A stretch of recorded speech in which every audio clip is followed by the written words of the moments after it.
Монгол улсад жил дунджаар 8,000 гаруй хүн хорт авдраар онцлогдож 2024 онд 4,700 орчим хүн хорт авдрын улмаас амь насаа алджээ.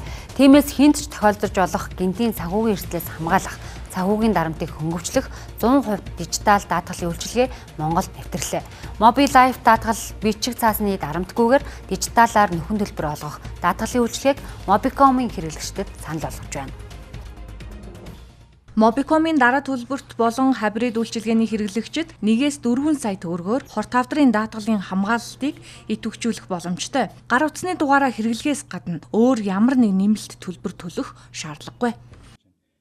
100% дижитал дээр баталгаагийн шинжилгээний хариуг нь одоо дижиталаас ийм Монголоос шалгаал одоо нэг хэрэглэгч маань явуулангууд нь буцаага баталгаажуулж байгаа ингээл шууд олгочихж байгаа юм одоо айгүй энгийн процесс ажиллаж байгаа. Битраалийн үнэн зөвдөө шалгаж байгаа харилцаанаас нэг цаг авч байгаа. Тэрнээс л ер нь л баг 1 минутын дотор шийдэгдэж болох хэмжээний тийм одоо дижитал технологи үйлчлэгээ нэвтрүүлж авч байгаа. Mobile буюу амьдралын даатгал зөвхөн хорт авдрын даатгал биш юм а. Өрхийн санхүүг хамгаалах даатгалын цогц үйлчилгээ юм а.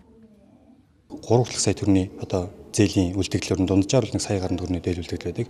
Одоо 3 сая төгрөгийн зээлийг бол хэрвээ нөгөө зээлгч маань явж байгаад нас орчих юм бол шууд хаачдаг тийм үйлчлэг гэсэн. Тэгээд тэр нь сарын 1 1000 орчим төгрөгийн одоо сарын төлбөртэй сарын 1000 төгрөгөөр л одоо тэрийг хаачна гэсэн.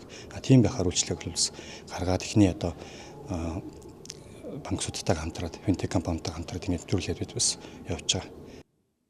Mobile-Life даатгал 2025 оны 9-р сард нэгдсэн. Одоо 120 мянган даатгалагчтай даатгалын салбарт хамгийн өндөр өсөлт үзүүлж байгаа олон улсын дижитал даатгалыг Монголд нутагшуулж байна.